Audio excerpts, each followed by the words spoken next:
His Warriors were expected to contend for another title this season, but Klay Thompson's season-ending Achilles injury, a huge blow to their chances, wishing him a speedy recovery.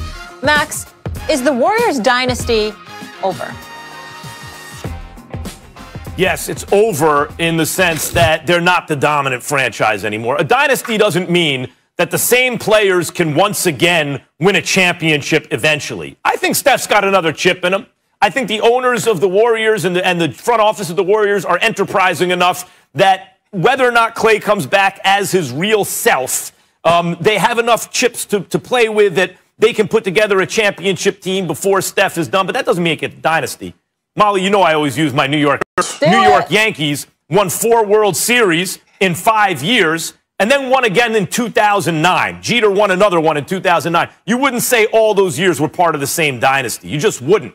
You can pop your head up, win a chip. It doesn't make – what makes you a dynasty is you win year after year. You're in the mix for the chip year after year, and you win some along the way with the same nucleus of players. Those days are over for the Warriors. I do think they have another left in them, but it's not going to be connected to what we just saw.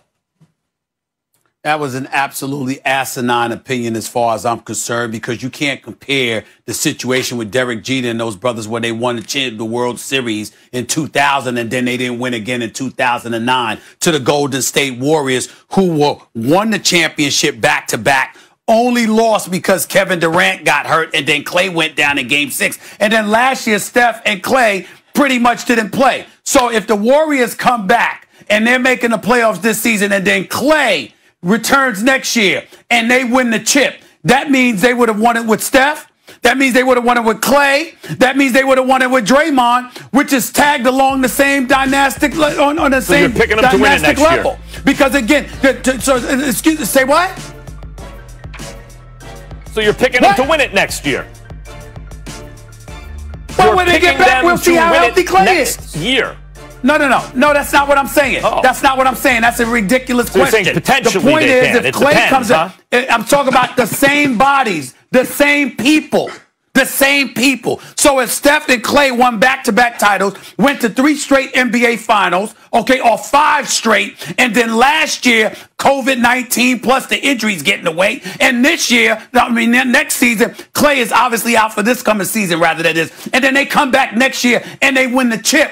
It's pretty much the same bodies without sans a player or two. But Dre, Steph, and Klay would still be there. That's a part of that dynasty. That's not 9 years removed like the Yankees. Yeah, I have to agree with Stephen A. I strongly believe that the Warriors dynasty is not over. Long as you have Steph and Klay, Klay comes back healthy. 2 guys that don't rely on athleticism. 2 guys that can shoot the ball, from your words, Stephen A. Smith, from the parking lot. One thing I've learned is to never doubt that light-skinned, green-eyed brother down there in the Bay that be shooting the hell out of the damn basketball. And to your point about Draymond Green had a terrible year last year, but Draymond Green is the ultimate role player. And when when Klay gets back, along with Steph Curry, and then you add an Andrew Wiggins, along with a Kelly Oubre, along with a James Wiseman, all these guys coming together, Draymond is going to flourish well because he's now going to be able to go back to that facilitator, that pass.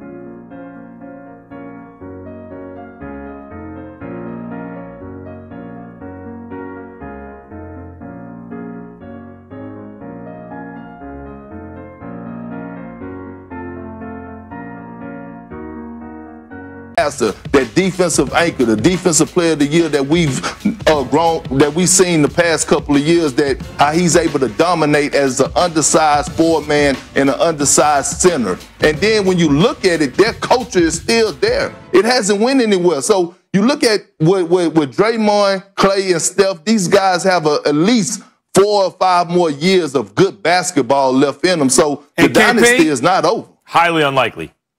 KP, let me say this to Max. Let me say this to Max before we go. Max, I want to be very, very clear about where I stand. A healthy Steph with a healthy Klay Thompson are going to the conference finals at a minimum. I want to be very clear about that. Well, okay, so those two healthy, which is up in the air, right? Those two healthy are going to a conference finals in a conference with the Lakers, who are also going to be there. Also, the Phoenix Suns, who KP has brought up and are on the Dallas, way up. The Mavericks, the Clippers, the Nuggets. All of them out the window with a healthy Steph and Klay. Does that make you part of a dynasty? So getting to the Western Conference Finals makes you a dynasty? Wrong. No, it doesn't. No. I don't think they're going to win it next year. I was just answering your question. I don't think they're going to win it the year after. I was just answering your question. And by the way, I was just answering your question. Before KD got there, the only reason they... The largest issues, in your opinion, in the first couple games? I mean, a lot. We don't really have... good flow on offense. I think we kind of making things a little too easy on the defense in terms of sustained execution. We're getting some pretty good looks, myself included. Got to make more, but over the course of 48, you have to really bank on execution. In this league to win at the highest level, especially against two teams like that. So. That's tough. And then defensively, obviously, you got to guard the three-point line a little bit better and, stop fouling and giving teams easy points at the free throw line. And if we can get stops and turn it into transition offense, that might help us kind of simplify the game a little bit. But, a long way to go. Staying positive, trying to figure out how to keep moving or get moving in the right direction, I should say. What do you think is the best answer to the offensive problem? I don't know. We just have to just focus a little bit more on what we're actually trying to do. I think sometimes when things don't go your way, you miss shots, there's a tendency to force and press and just not think. So our group's collective IQ has to get, I think, a lot better in those moments where, you're not making shots and try to get, some easy buckets, some, working together to create, good looks. And that'll come with time. We just have to understand and identify when those moments are where you can kind of let go of the rope a little bit. I mean, tonight we were down, 10 or 12 with 7-some minutes left in the third quarter. More than capable of winning a game like that. And then all of a sudden, it goes to 21 because you don't, execute an offense, and then, they give up easy threes, and then that's the ball game. So those little moments.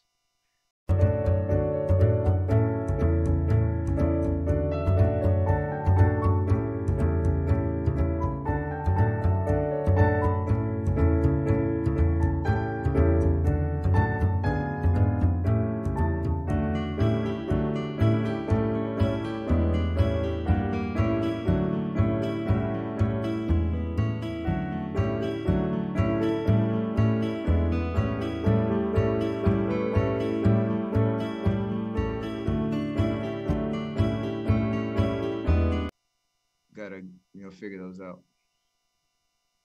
Steph, Connor Letourneau, San Francisco Chronicle. What's your message right now for the young guys?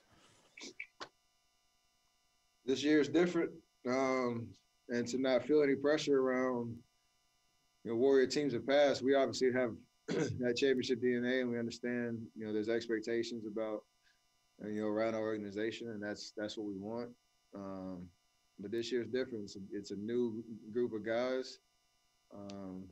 We would love to have played better, these last two games, but that's not going to define our season at all. And, go win these next two, and, you're 2-2 in a road trip. So that's what you got to focus on now. Stay with it, stay composed. Again, hold yourself accountable to like the mistakes that we're making as a group, and just keep trying to get better. I think at the end of the day, we just have to make sure our effort and our competitiveness is there. And that'll help us get through some, these early growing pains. Steph, Marcus Thompson with The Athletic. I know the history of this team is really centered on shooting, but and you know, Steve Kerr has always said there's no such thing as a bad shot with like you and Clay and KD. But is it fair to say that you guys are taking too many threes considering the shooting ability on this offense? I don't know if I say that. I mean, we're getting decent looks.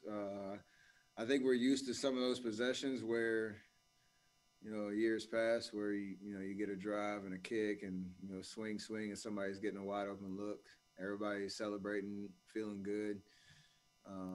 We're missing those possessions, but the overall execution will maybe open up some easier looks, whether it's around the basket or mid range or stuff like that, and just our overall spacing will help. Obviously Kelly and Wiggs get to the basket, use their athleticism and their speed and slashing abilities, but we all got to be in sync. And I think we watched the film against Brooklyn. There weren't that many possessions like that. I think tonight you'll probably see some of the same stuff. So we got to really identify what's a good shot versus a great shot, and how you can adjust on the fly if shots aren't going down early. Hi, Steph. Carlos Ramirez, NBC Bay Area and Telemundo. How much of what's been wrong in this first two games do you expect will get fixed once Draymond gets back? It obviously help in terms of high basketball IQ, and the way that Draymond can control a possession, trying to make the right pass or putting pressure on the guy's guarding.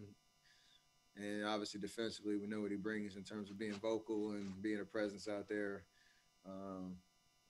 So that will obviously help. And, we've played two really good teams who, have championship aspirations and realistically. And so we got to understand that's the level that we need to get to. We're just not anywhere close to that. So, hopefully he'll give us a boost. It's not going to be a cure-all, but we have to make the adjustments on top of infusing him into the rotation and allowing, what he does best to shine. So I expect there to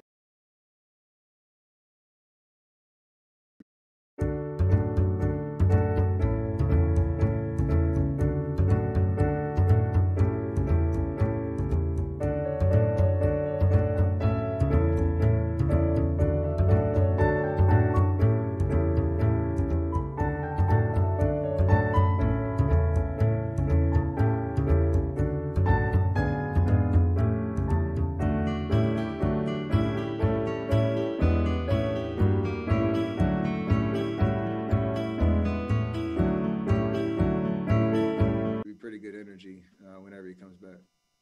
Steph, you mentioned telling the younger guys that this year is different. How tough is it for you and Draymond to kind of acknowledge that early in this year, given all the success you've had in the past? I mean, we said it going in. We've experienced everything as a team and as this core. Didn't expect it to go, this rough early, but we knew it was going to be a long process and long journey. So, and this team could look entirely different after 2 weeks, after a month, and you just got to kind of hold the ship down, and you keep yourself in the conversation. So we're still there. Like you told us going in the year you're gonna lose to Brooklyn and Milwaukee on the road. Your first two games. We're competitors. We have pride. We wouldn't have waved the white flag, but they're two tough games. So we have to understand, again, the things we need to learn quickly so that we're not having these same sound bites, after every single game. So we can control that, these last two games, the road trip, and hopefully, again, find some good, positive momentum. Hello, Steph from Puerto Rico. Obviously, the season had just started. Do you feel any pressure to make the playoffs? Always. Steph, how impressive has James been for you so far?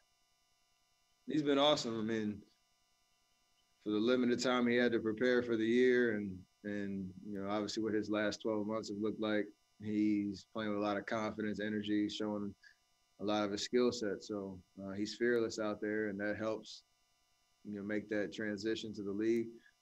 And again, all the things that we kind of talked about, adjustments we need to make. Hopefully that'll, let him shine even more as we get more in sync and find more chemistry and just understand what we're actually trying to do out there. So it's been awesome to watch him play the way he's been playing with, his aggressiveness, and expect more of that. You kind of alluded to it there, but do you expect more James, more featured plays with James Wiseman in the coming games and really in the next probably half decade, including high screen action? I mean, there's a lot of opportunity. I think for us right now, it's just executing the simple stuff. So a lot of plays, our pet calls and stuff that we just dropped the ball, on that execution. So we had to really just, I wouldn't say take it slow, but just execute the simple stuff so that you can get a little bit more intentional about highlighting James in different spots on the floor, getting EP and some scoring positions. Again, understanding just the flow of how we want to play. So all those things are right in front of us to figure out, and you got to fall in love with the challenge with